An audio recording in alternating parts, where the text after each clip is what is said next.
Sir,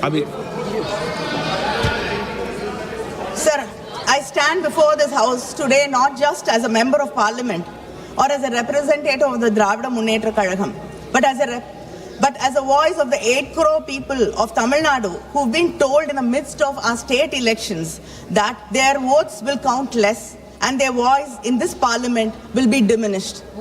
And furthermore, it's really shocking that yesterday we are discussing the bill here. You've taken your own time to notify. And yesterday, when we discussed, you've called us here, we are discussing the bill here, and then what is the need and what is the necessity to notify it yesterday? What is the meaning? What is the respect you have for this House? Sir, the government has introduced 3 bills in this special session, called in haste and timed to disrupt the ongoing elections in my state and many states. And I raised to oppose these bills on the behalf of my party and my state. Let me start by saying that these 3 bills, disguised as if they are in support of the reservation of women, constitute the single greatest assault on Indian federal structure. Let me begin at the beginning, because this government always counts on the public not knowing the history. The history of the delimitation in India is at its heart the history of a promise made by the Parliament to the people of the southern states, Tamil Nadu, Kerala, Karnataka, Andhra Pradesh and Telangana. 5 states which have resisted the onslaught of the Bharatiya Janata Party and have stood out as role models for inclusive development. The delimitation process began in 1952, soon after the Republic was founded. It was a constitutional solution to a demographic problem. How to balance the population growth with fair representation. All of us abided by the constitutional suggestions in Article 82 and 170. By 1973, when the 3rd Delimitation Commission had completed its work, there was a push for population control also. This national population policy was brought across the country to contain the growing demographic population, and it was exploding actually. So the first freeze on delimitation took place in 1976. This was fixed for a period of 25 years based on the 1971 census. Let us not forget that it was the Congress government, Madam Indira Gandhi's government, that recognized this issue and brought the bill. In the 1976 42nd Amendment, Parliament froze the total number of Lok Sabha seats to 543. This freeze was not a technical detail. It was a constitutional compact, a promise made to every family in India and South India that compliance with objectives of the national policy would not cost them their political voice. Over time, Southern India,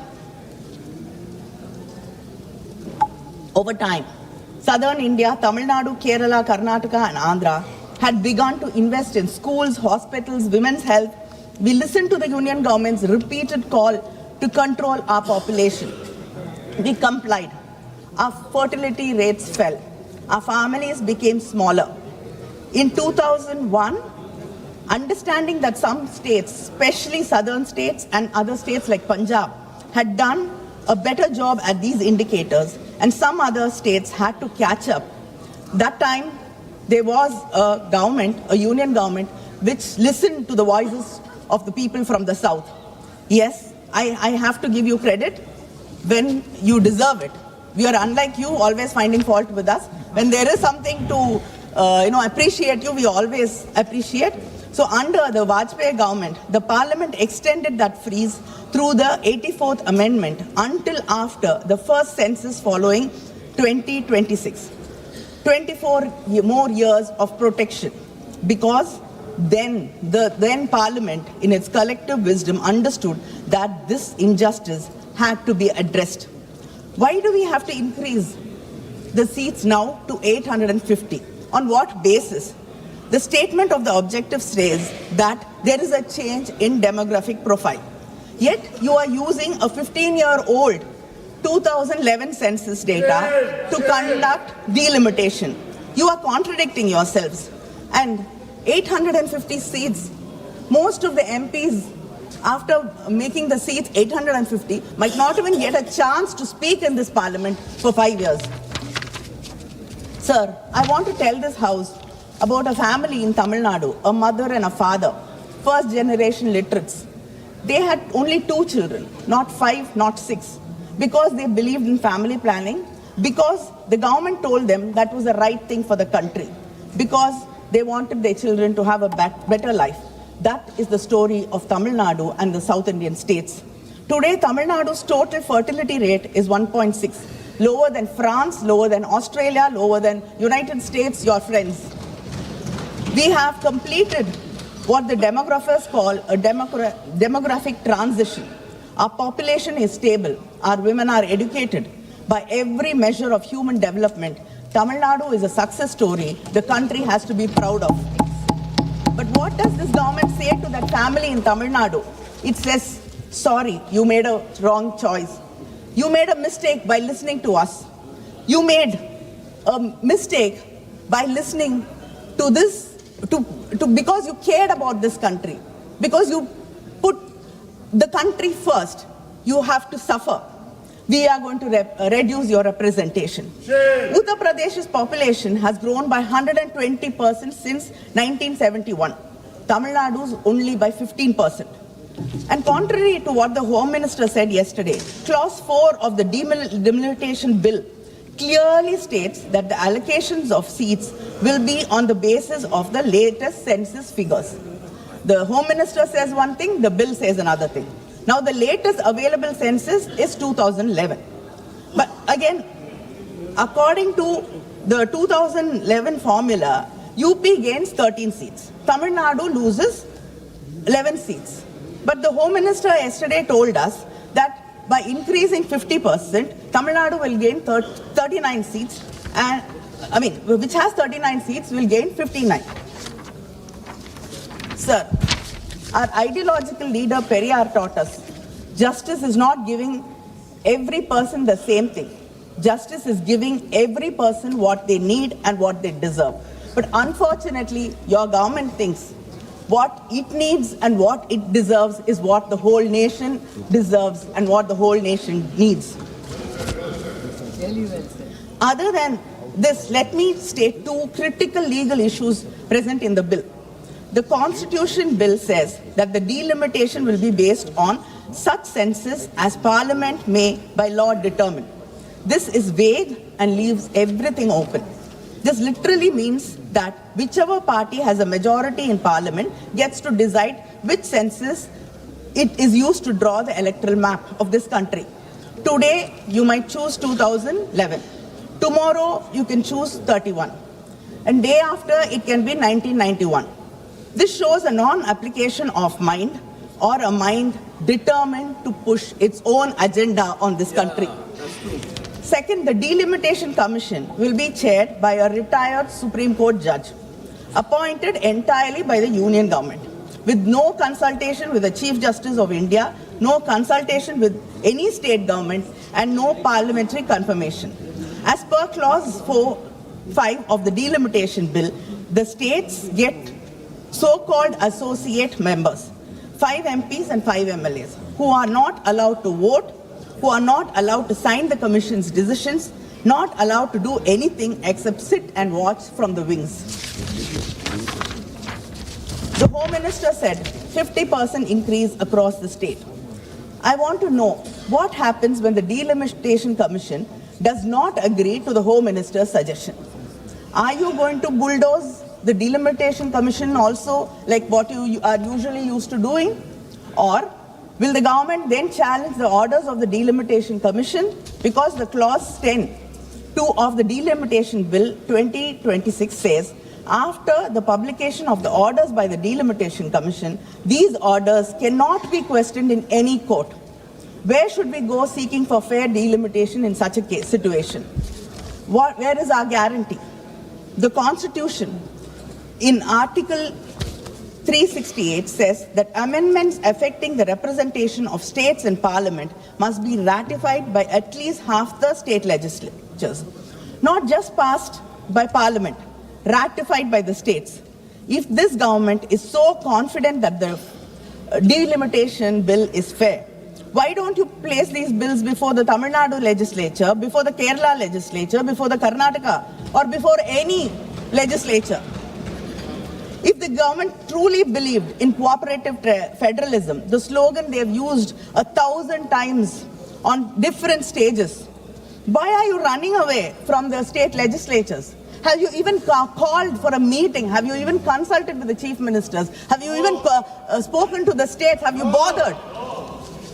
The government passed the Women's Reservation Bill in September 2023 with great fanfare. The Prime Minister called it the civilizational commitment. But they put a condition in this very act.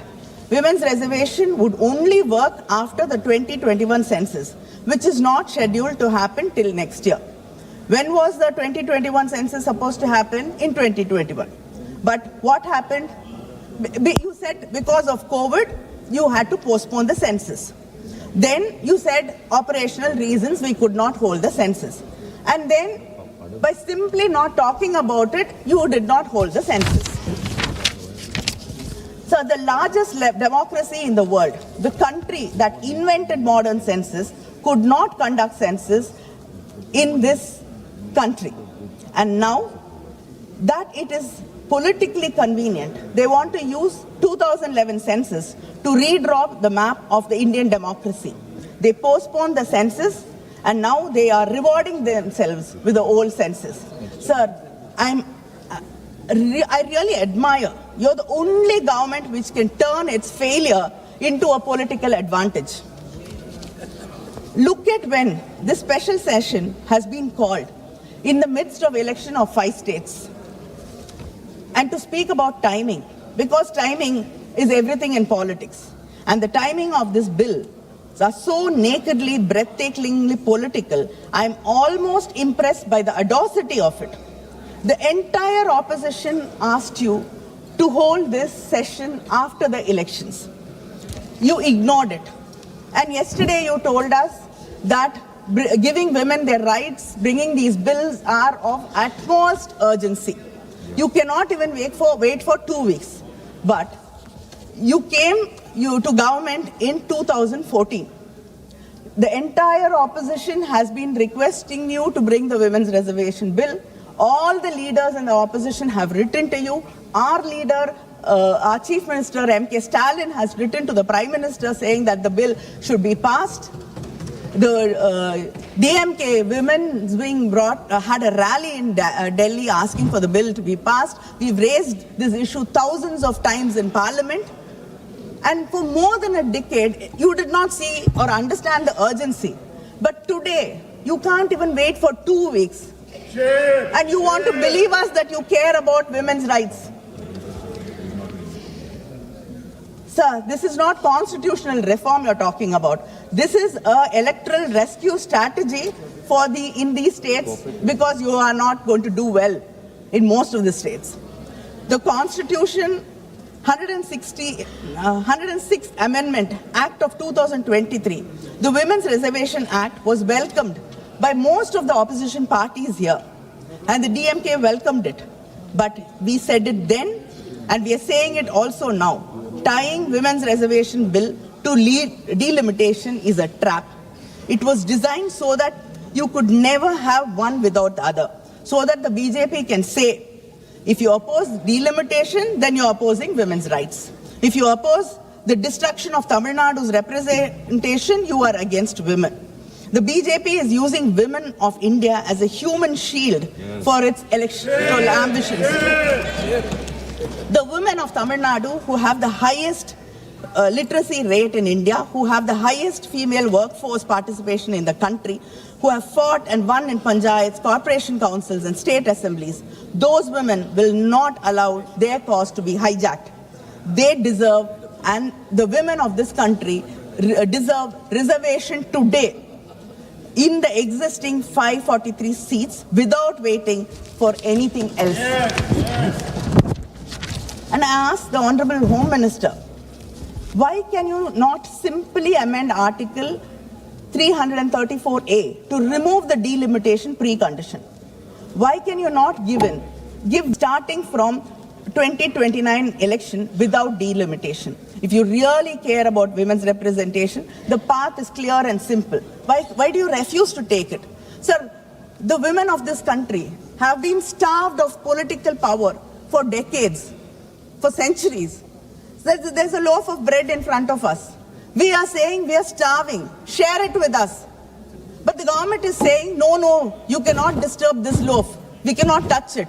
We will bake a huge cake and then we'll bring it and then give you a small portion of that. Yes. How does it make any sense? And is this your civilizational commitment? The women of this country have been working hard all their lives. They protected their families, they protected this country, they've sacrificed for the nation. And yet, all their hard work goes unrecognized and not respected because you want to tie it with delimitation.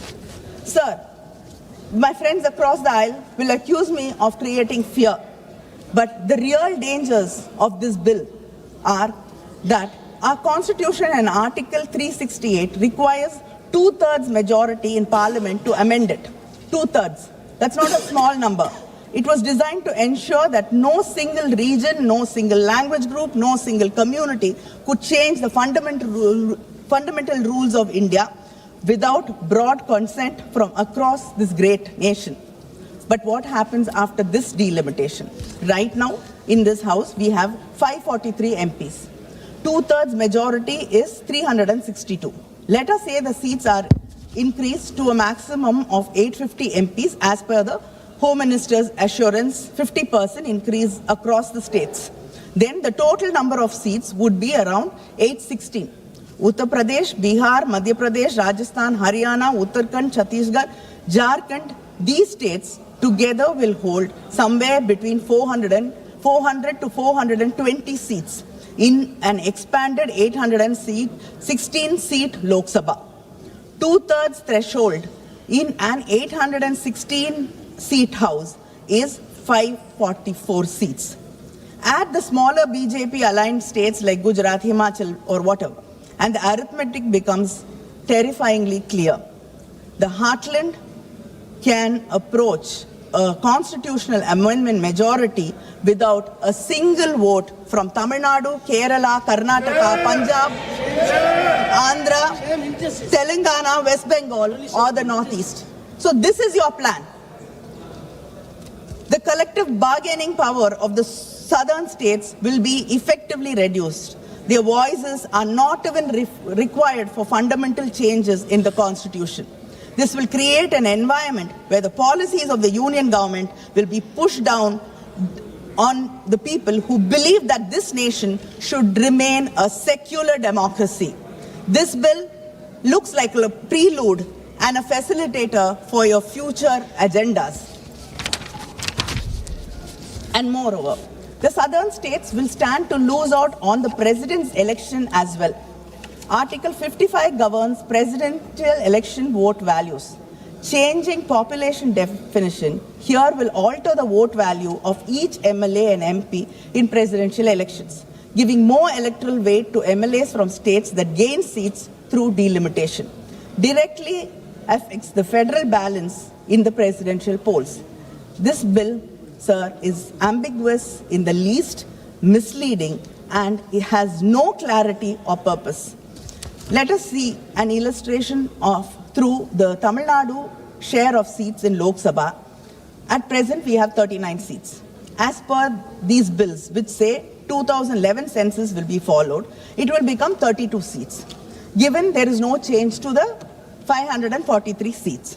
If the maximum seats are increased to 850, as the Home Minister told us yesterday, Tamil Nadu will gain 48 seats. But if the seats are increased, if the maximum seats are, if the seats are increased to 50% across the states, as Home Minister says, it will get around 59 seats. Now I ask the Home Minister, which of the above scenario will happen? whether 2011 census or it will be just increase based on 2011 census or what the Home Minister said. These are three different numbers. I would like to know, we like to have a clarity on which will happen. We want, and sir, we have seen in this house, in many debates, many promises have been made, many assurances have been given. And all that has melted into the polluted air of Delhi. Nothing has seen the light of the day. Sir, we request you to bring it into and make it a part of the bill, whatever assurance it is. And data says that this government, nearly 80 to 90% of the assurances given by this government in the floor of the house are never seen through. Tamil Nadu Chief Minister M.K. Stalin has built a joint action committee of democratic parties and state governments to fight this delimitation. We have held all-party meetings in Chennai, we've passed resolutions, we have written to the Prime Minister, we have demanded that Parliament not rush these bills through in a special session called without adequate notice, without standing committee examination, without even the courtesy of consulting the states whose future is being decided. The Prime Minister has not met us. The government has not convened a meeting in the National Development Council. The Interstate Council, which exists exactly for this reason, has not been convened. Instead, they called a special session of Parliament and scheduled these bills for passage in a matter of few days.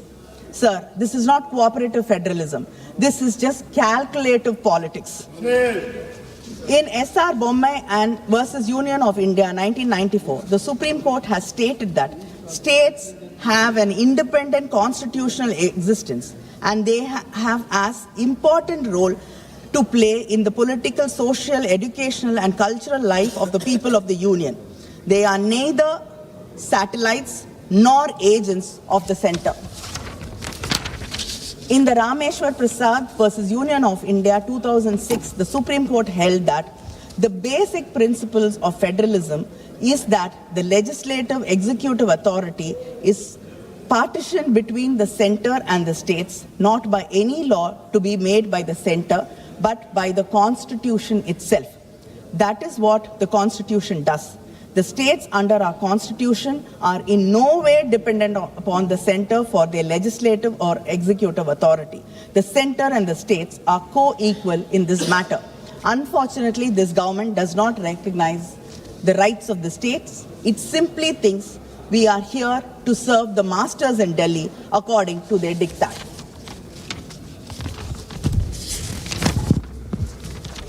The DMK is not here merely to oppose. We are here to govern, to protect and to propose.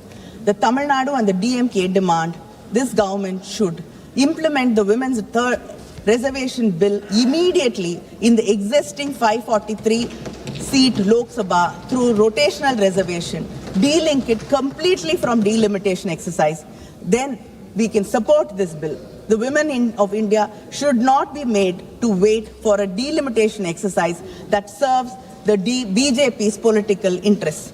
Withdraw these three bills immediately and refer them to a joint parliamentary committee that includes representation from all states and all parties. Do not rush a 25-year electoral map through a special session in 48 hours. Convene a constitutional conference of all state chief ministers to deliberate on the delimitation framework before any legislation is enacted. India deserves that consultation. And our chief minister, our party president, sir, yesterday has promised the people of Tamil Nadu that not one seat will be lost on his watch. And yesterday, when the DMK floor leader mentioned in Parliament that our leader, M.K. Stalin, hoisted a black flag, you dismissed it by saying that black flag or blue flag does not matter. You brushed it aside. Yes, sir, you brushed it aside by saying a black flag or a blue flag does not matter. A black flag is a sign of protest. Yes. A sign. Yes. a sign to say we will stand up and fight and we shall not give up. And I like to remind you that a blue flag, sir, is the color Dr. Baba Sahib Ambedkar chose for his party flag. It is the same blue color which you dismiss, that the man who taught us that we should educate, agitate and organize. The man who wrote the Constitution chose for his flag this very Constitution you are trying to dilute and we here are trying to protect.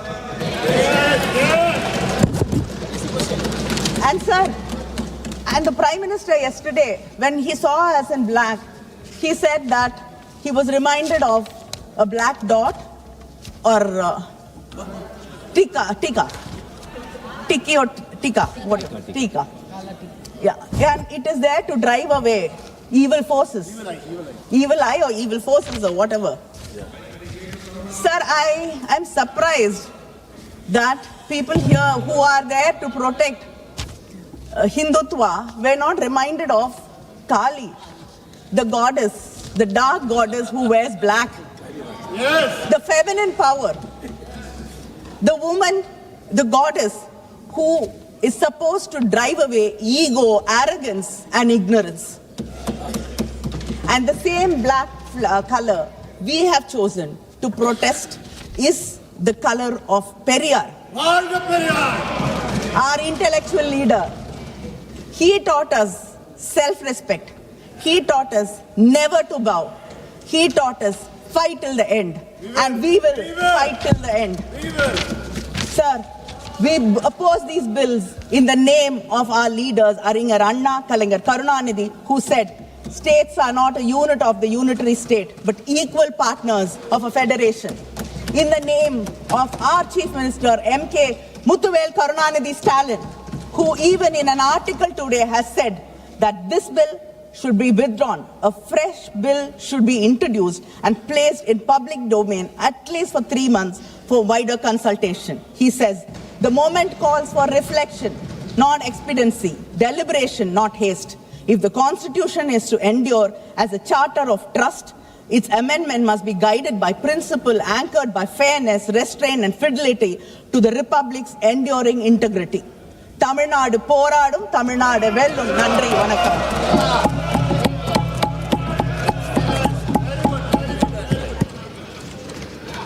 Dr. Shashi Tharoor. Thank you very much, Mr. Speaker. I must say that we all...